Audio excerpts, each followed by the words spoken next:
I've never seen a coach so thick-skinned. If others refused his invitation to be his player, he would stalk wherever they went.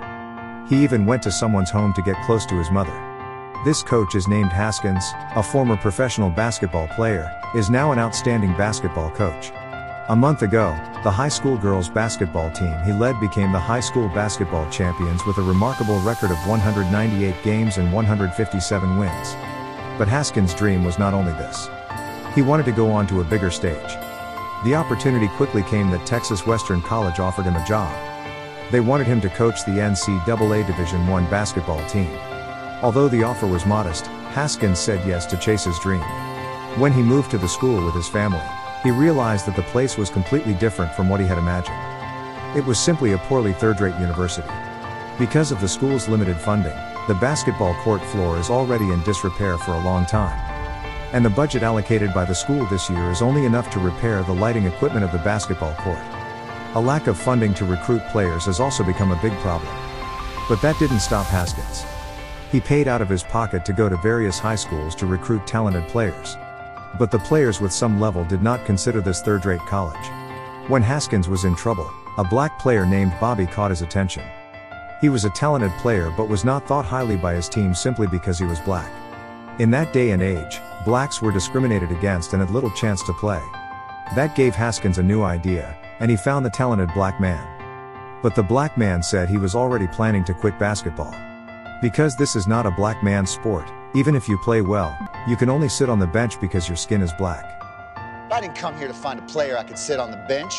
Start NCAA Division I ball. What is it with you, mister? I've accepted it. What are you smoking? I ain't smoking nothing, son. Finally, he was impressed by Haskins' forge-ahead spirit and agreed to join their team, the Miners. With this precedent, Haskins began bouncing around the street courts, searching for talented black players. With unique insight, he found 7 black players with dreams soonly. They each had great ability but were struggling to find a platform. Now Haskins was willing to provide them a stage. For the sake of the dream, they trained hard, but problems arose. The 1960s were the worst time for racial conflict in America, and there was a clear line between black and white people who hated each other. So they would often clash with the whites on the team. Even fights broke out directly in the cafeteria. Those also caused the principal discontent with these blacks. For this reason, Haskins set a strict discipline for them. No girls, no booze, no late nights, no half-heartedness, no give up halfway, and firm obedience to coaching instructions. But the players did not obey the coach, who had only led the girls' basketball team. At night, the blacks, not surprisingly, ignored the coach's words and went to the bar to drink and indulge. The next day, Haskins was furious to see the listless crowd. He punished everyone with 100 out and back. Although very reluctant, no one dared to disobey. Because they know the opportunity is rare. Haskins' training is intense and forces them to play fundamental basketball with no fancy moves. Because he thought that this was the safest way to play, but this also makes some players extremely unhappy. He didn't want us playing our game? Why'd he bring us out here? He heard them complain. You wanna quit? You wanna quit? You quit right now, you quit every day the rest of your life. For the sake of the dream, all of them persevered.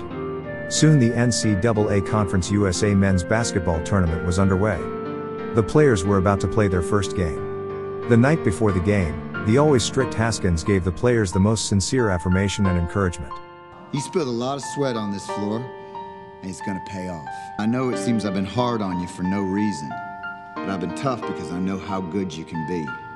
You're talented, you're disciplined, and you care about the guy standing next to you. And that's how we're gonna win starting tomorrow night. In the 1960s, it was almost impossible to see black people on the American basketball court.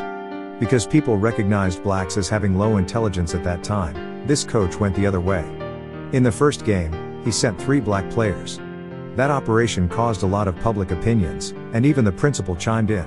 When did our college become a colored school? But the black players lived up to the expectations. They each showed their talents and won the first game easily. But in the second game, they faced the Iowa Hawkeyes, once ranked 4th in the country. Facing this formidable opponent, the Miners kept being pressed. By the end of the first half game, they were already down by 16 points. They couldn't use their play style, which made them feel stifled. In the locker room, Bobby yelled at his coach. You can't play like this! They're better than us at your game. You need to let us loose. The Miners continued to be pressed as the second half began. It was already down by 21 points when 18 minutes were left. If it continues, they will lose. Haskins hurriedly called a timeout to the game. He finally agreed with Bobby to play the game on their way. Back on the court, the unrestrained players started to release their talent. Their explosive offense beat the opponent, and the score kept catching up. With 16 seconds left, the score was down to just 1 point. Even the commentator could not believe his eyes. With the last ball in the frame, the Miners got the victory. Everyone couldn't believe that this third-rate college team had won against a Final Four team. After this game, the players became more cordial. The white players even attended a black party with the black players. The strong cohesion made the Miners more and more courageous. In the following games, they defeated various strong teams one after another, which also attracted the attention of all kinds of media. Finally, with a fantastic record of 17 wins and 0 losses, they shocked the whole college basketball world. This third-rate college basketball team was like a dark horse, with its footsteps heading straight to the finals. But as the team's tournament progressed deeper and deeper into the American South, so did the danger to the players. Those who know the American Civil War may understand that the American South supported black slavery back then. As you can imagine, the discrimination there was even worse. Once at a players' dinner, a few racists blocked Shed in the bathroom, and they punched and kicked him and shoved his head down the toilet. The team was outraged when they found it. Fortunately, Haskins stopped them and calmed them down. Haskins found that her wife had also received threatening letters upon returning home. There was only one reason for all this: there were too many black people on their team. Some felt that blacks playing were tarnishing basketball. Soon after, they had a game against East Texas State University. They were insulted and verbally abused by the crowd at the court entrance, had drinks and popcorn thrown on them, and even spitting in their faces. The players withstood tremendous pressure and won the game even though the referees were heavily biased towards the other team. They found their room and items had been vandalized when they returned to their hotel room. And various insults had been sprayed on the walls. Haskins realized the seriousness of the situation, so he led his team to leave the place in the night. On the way, everyone with heavy hearts. Faced with this series of vicious events, they were afraid. Basketball is just a sport. Is it worth risking your life for this sport? The players were entirely out of shape in the next game, with no cooperation and energy. Everyone was afraid. No one was even to defend when others were doing offensive. Haskins was yelling angrily from the sidelines, but all to no avail. The proud record of shutout was buried just like that. Back in the locker room, an angry Haskins yelled at the players. You stink out there tonight! The players also had a belly full of grievances when they faced the coach's anger. Those white people discriminated against them and caused them an enormous psychological burden. Haskins told them that there was only one way to shut those people up, and that was to win the game. Nobody can take something away from you if you don't give them. Don't forget why you are here. The coach's words rekindled their fighting spirit. The next game was against Kansas University. The players didn't back down in the face of insults and physical provocation from the crowd. They decided to use their ability to speak and defend their dignity with their strength and won the game hard against the pressure. 23 wins and 1 loss became an incredible legend in the sports world at that time. This victory also allowed them to reach the finals. The opponent in the finals was very strong. Under the team's coach, Rupp, won 4 consecutive championships, so you can imagine how strong the ability was. As Rupp's players entered the court, all the reporters flocked to them. Their players were tall and imposing, uniformly dressed and cleanly white. In contrast, the Miners team led by Haskins was uneven. It looked very amateurish. Haskins went up to greet Rupp, but Rupp took a look at his team and disdainfully walked away. Both coaches engaged in a rhetorical and psychological battle at the pre-match press conference. Despite their superior strength and record, the Miners were still not recognized by the whites. They felt that all the whites would blow them out of the water. In the restroom, Haskins heard commentators chattering that these black trash were no match for the whites, they didn't even deserve to be on a stage like this. Haskins gathered all the players together during the night, and he made a big decision.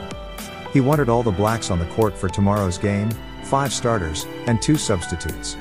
Because in such an environment, they reclaimed their dignity only by themselves. No one doesn't want to play, but the white players knew what it meant for them. The next day, the finals game began. Such a game has never appeared before, 5 blacks versus 5 whites.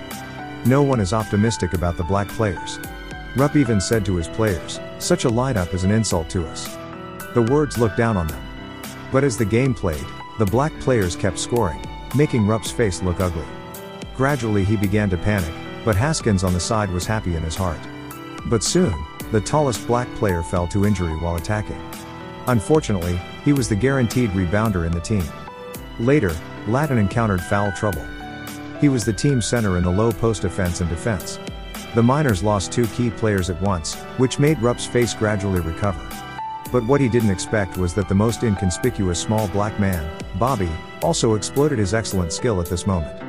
He used his flexible body to constantly break the ball from the white man's hands to score layups. That made Rupp angry, how each one is elite. He panicked a little and hurriedly called a timeout to the game. He told the players, "This is not an ordinary team. They are here to win the championship. You have to give 100% to beat them." But now, the Miners were unstoppable. They kept slam dunking, tomahawk dunking, and scoring layups as if they were interpreting their dignity, their glory to the world. With the last 2 minutes left in the game, Rupp was in a complete panic, but now the white team was down by 3 points. He called a timeout to the game again, unable to accept that his proud white players would lose to these lowly black players. He boosted the players' morale, but these were just pointless resistance. The game was completely over with the black players' last dunk. Texas Western College became the newly crowned national champion, and white domination of the basketball world ended for good at this moment. The long-cherished dream of Coach Haskins came true. They defended their dignity, and only they knew how difficult the road to glory had been. Since then, Haskins has led the Miners to the NCAA tournament 14 times and won 719 games. 1997 he was inducted into the Basketball Hall of Fame. Respect is not something you can get with just sitting around and waiting.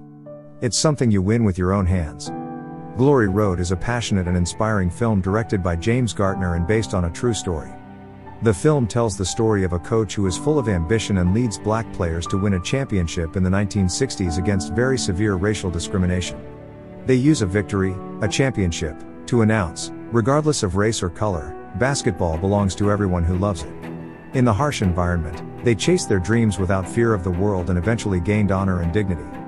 This honor and dignity represent the struggle and defiance of blacks in the face of those harsh times. We are passionate and inspired by such stories because we all long to be free from the confines of fate and the shackles of the times. We fight back with our actions amid people's disapproval. All resignation is just a submission to fate. Fate is our excuse to retreat in the face of setbacks. You are confused, cowardly, and complain about the injustice of fate. How many people give up resistance because they believe that it is destiny? And when we work hard to get some achievements, people will only feel that these are hard work for and not just destiny. If you keep using fate as an excuse, then you will only become a stepping stone for those who are brave enough to resist it. This life will be a failure life. Watch a movie, watch a life, here is the Minutes Movies, describe me, see you next time.